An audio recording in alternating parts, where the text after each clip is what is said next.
are back with another episode of the RookieVille podcast presented by Ballsville, where we combine fantasy football and poker, which creates big payouts with great odds. Connor, how you doing tonight? Doing pretty good. Yeah, just got through watching that last second of the NBA Finals, having good time, ready to talk some rookies, quarterbacks, and all that. So just an incredible run on these, especially these game one winning comebacks by Indiana. Obviously looking forward to the conclusion of that finals. But we're going to be talking about football and the most important position in football, QB. It's a little questionable QB class this year, obviously. And we would start normally with the top pick. But, we're not going to go into that in gritty detail because he was the kind of clear-cut guy of the class and went number one overall. And you may not like the tape, but you have to love the mentality. Come on, bro. Let's make a song. Let's drop one, Richie. I play football. Here we go. I play football. You ain't got no hobbies outside of that? I play football. That's the only hobby? I want people to know me as football players. When they search up Cam Wood, we say American football. Damn right, man. He's definitely got the confidence. He's got the swag. I think he should do pretty well. I hope he has a good career. What do you think? What do you think about him? Yeah, definitely. Like you said, you may not love the tape. You may not, like the turnovers or anything like that. But his mentality, going into the draft, and him and Shador, worked out a lot together. There's trash talking all the way to the NFL draft. But yeah, his mentality is great. He reminds you of some of those tough dogs and he went number one. So that's always good. He's going to need that confidence going into Tennessee. So there's a lot of things to go up there. So first guy we're actually going to go into detail with is Jackson Dart. I think he's a gamer. I also have I heard the most recent note on him was if everything goes well, he may plan to sit, or not him himself. The coaching staff will probably try to sit him the rest of the season.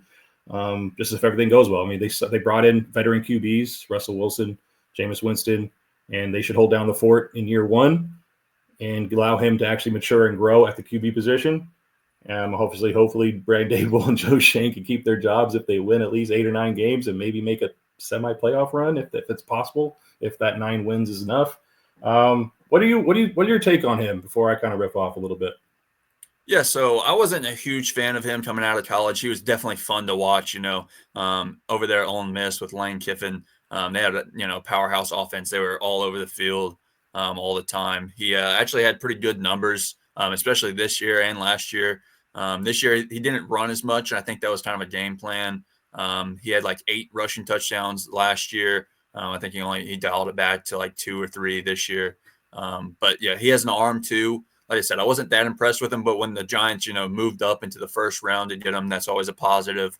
And then, like you said, they might sit him for a year. They have a couple guys that they can go to, Russell Wilson, Jameis Winston, both slingers. They can get the ball out, so he can learn a little bit under those guys. Hopefully not too much of the turnovers from Jameis, but he can sit a year. I think he has, room to develop. He's a young guy too. He's not a couple of these guys that we're going to talk about that are up there in age, but he's, like I said, he's fun to watch. Wasn't that impressed by his tape. Actually, he measured in a little bit bigger than I thought he was going to. You watch him in college, you think he's a really small guy because of the ways he moves around the field. But he's got a good frame. Chance for him. Yeah, he's got a good frame.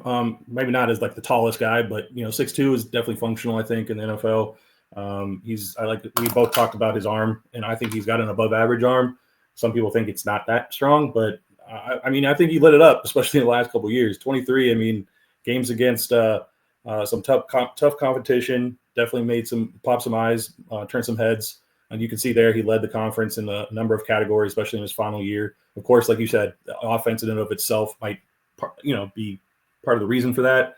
Half field reads, one read type offense in Ole Miss. That being said, Sports and Info did a study on intermediate throws.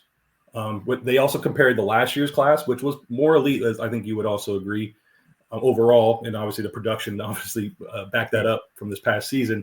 But throws between 5 and 20 yards, Jackson Dart was the most accurate quarterback of both classes in the most translatable. And the reason why the Sports and Info did this, it was the most translatable. They did several studies on this, most translatable trait and these throws in the intermediate passing game. And he completed 83% of his passes in that intermediate range. And to give you a frame of reference, the top one in last year's class was Bo Nix. He completed 78% of those intermediate throws. Not even just go down the list. Jaden was 76. Caleb and JJ, 70%. Michael Penix, surprisingly, only 66%. And Drake May rounded up that list at 60%. So I pretty much said all I need to say, but I have one little game for you, just kind of what we did with the receivers and running backs. Underdog actually has a over-under on games started. Jackson Dart's line is at 4.5. What say you on that? I'm under. Yeah, I'm under. I'm on the belief that he's probably going to sit all year, in my opinion, with the guys they have there. And even if they lose, they still have Russell Wilson and Jameis Winston that they can throw out there. So give them a year to learn. So I'll go under basically anything over under 2.5 or so. Maybe they might throw him out there for week 18, 19 or week 17, 18. So yeah, for sure. I'd probably go side with the under, but I might even sprinkle some cards just to be a little bullish, just to give some extra exposure there. But I lean under if I was going to ask a question for sure. Tyler Shuck, Mr. 7-year wonder in college football, man. I mean, how old are you, Connor? I mean, is this guy older than you? He actually is a couple months older than me. He was born in May of 99, and I was born in November of 99. So Wow. He's coming in there as an old dog. A lot of these guys last year, Penix and Nix, were getting all this crap last year about coming in as these older quarterbacks. They were 24. He's 26 coming in as a rookie. The best thing about him is that he might start right away. The room is open for taking. You got Rattler there. You really don't have much else. It's really going to be a competition between those guys. Taking him in rookie drafts, I think is a little bit, you don't know what to do because, he's not really a guy you want to build around dynasty-wise because of that age and because of the profile and all that stuff. I mean, he really didn't even play in college until this past year, which was his actual 7th year in college. He transferred around a little bit. He has great size. I mean, his tape is actually pretty decent. When he was on the field, he was able to produce.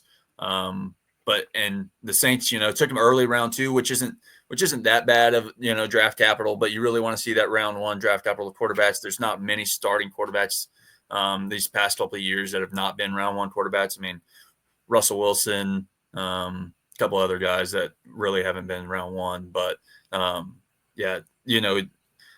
kind of like taking him right there, right behind. I don't even think he was in your top 24, if I'm not mistaken. He was just outside. He was number 25. If we so he was 25. Yeah, he wasn't much higher in mine. I mean, he's around 20 or so, but I was still taking him in that second round. And I was not that high on Dart. So I think, you could take your pick with him and Dart. I think Dart obviously is a better. I would have gone Dart, hands down. Yes. He's a better profile and all that stuff, taken higher, all that. But, he doesn't have, year 1 starting capability, in my opinion, that, Shuck does. And if Shuck is out there on the field for 10, 11 games this year, and Dart doesn't see the action, taking either of those guys at the mid round 2, you can take your pick, really.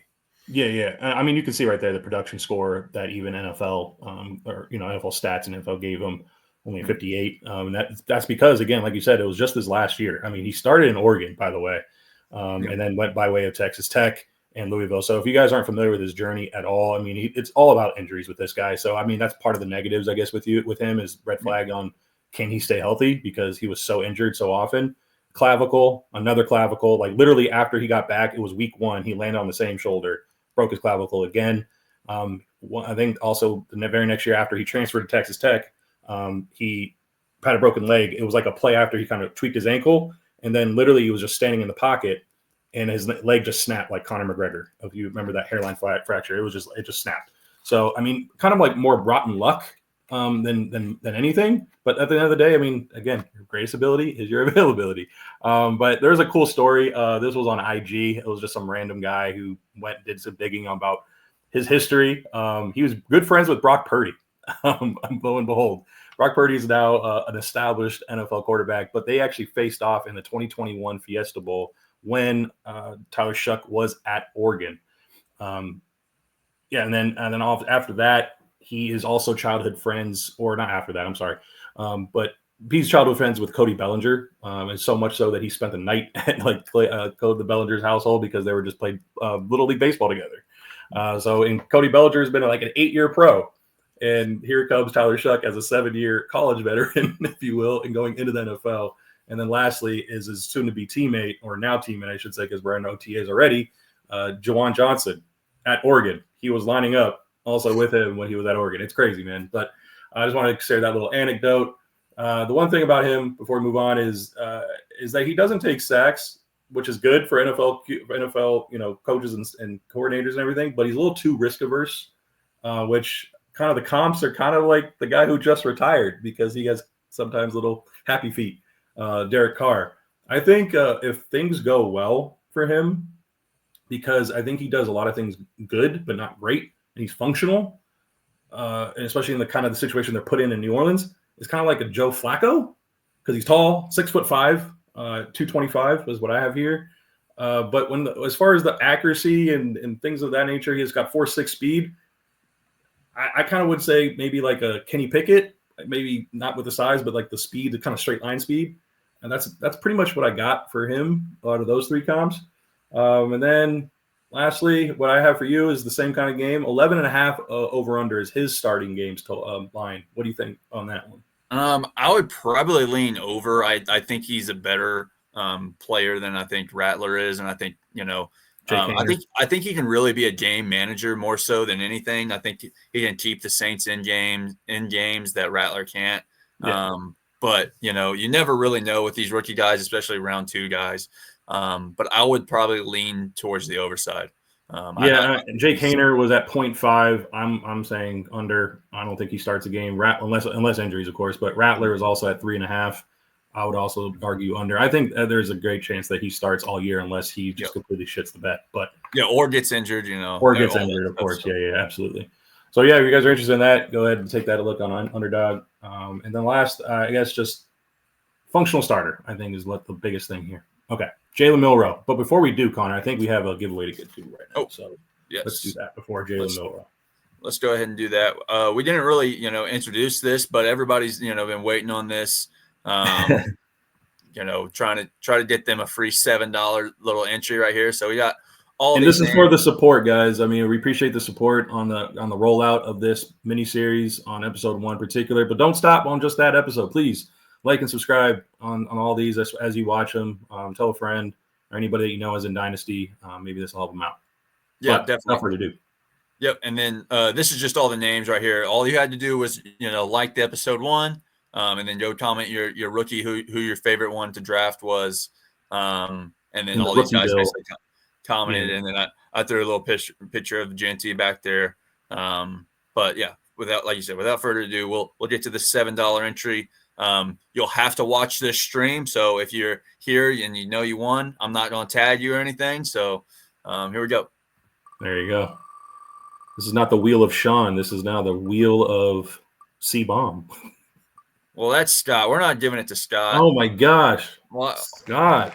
I'm removing Scott. Scott, sorry if you're watching this. You're probably like, God dang it. You get a round of applause.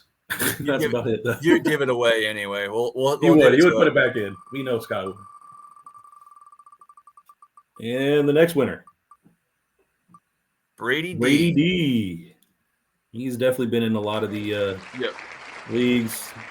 Brady's definitely a veteran of the dynasty game. He always asks me questions and stuff. So I'm hoping he's catching these episodes, learning about these rookies. It's a little late. A bunch of these have drafted, and we're still here talking about them. There's still a bunch of leads even in Ballsville that haven't drafted their rookies yet. But true. There's still a couple. At least I know one that I'm in that hasn't drafted their. And then you still have tons of startups. I mean, we're still months away from kickoff. So startups, this is useful information for startups as well. Although we talked a lot about the rookie drafts because that's the main focus when you're talking about rookies. But startups, these guys are obviously going to be off the board too. So got to know when to take them. So Absolutely.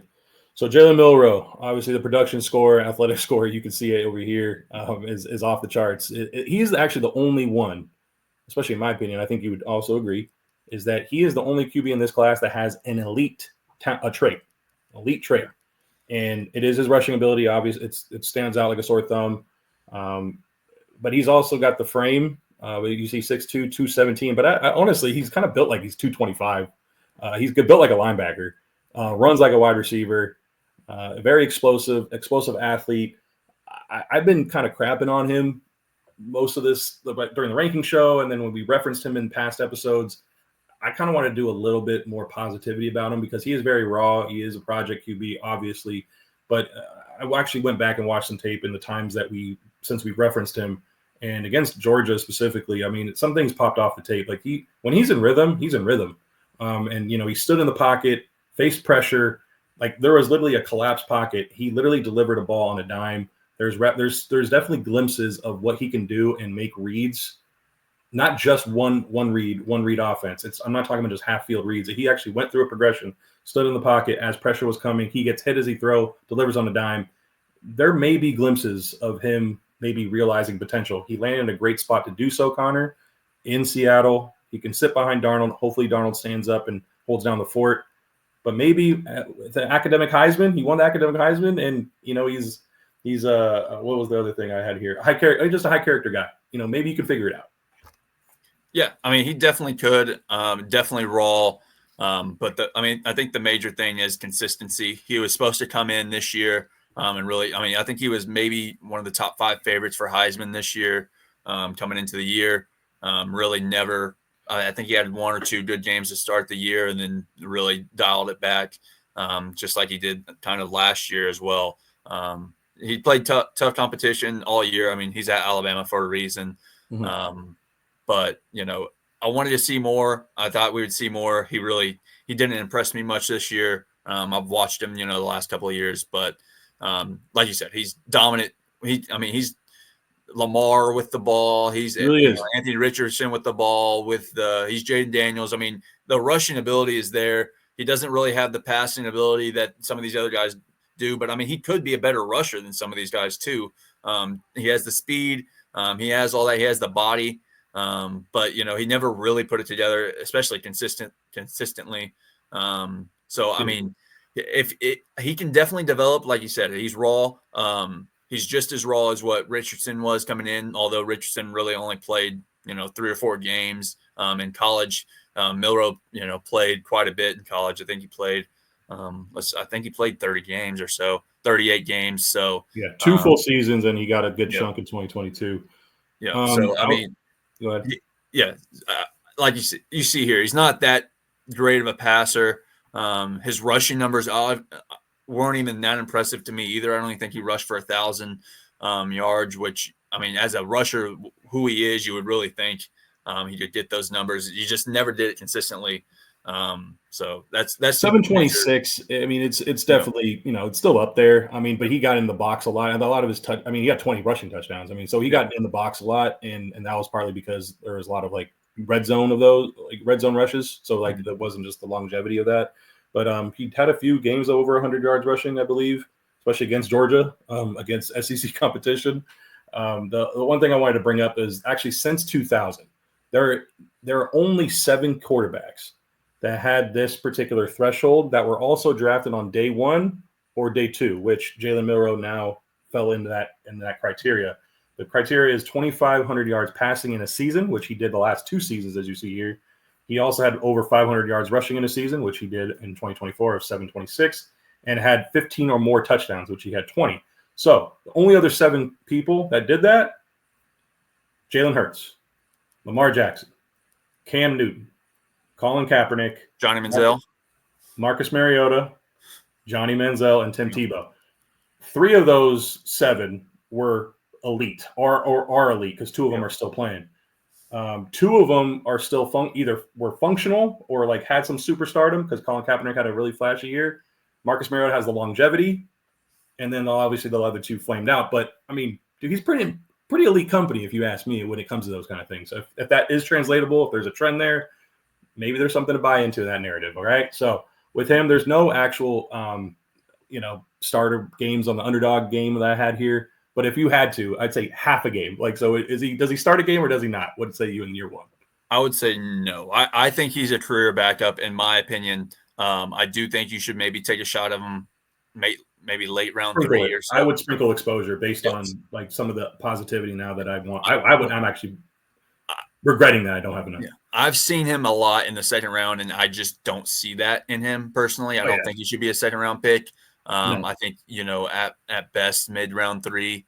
Obviously, if he goes in round 4, you're taking that just super flex wise. But I'm not personally. I don't think I have any exposure either. I have a couple maybe best balls or whatever, or maybe somebody he fell into round 4. But him going in round 2 is just a little high for my life. It's a little rich based on kind of just where he's at right now. I agree. But that's that intermediate thing, intermediate range, the Sports and Info, 70%. That's on par with what Caleb and JJ did in the year prior to that.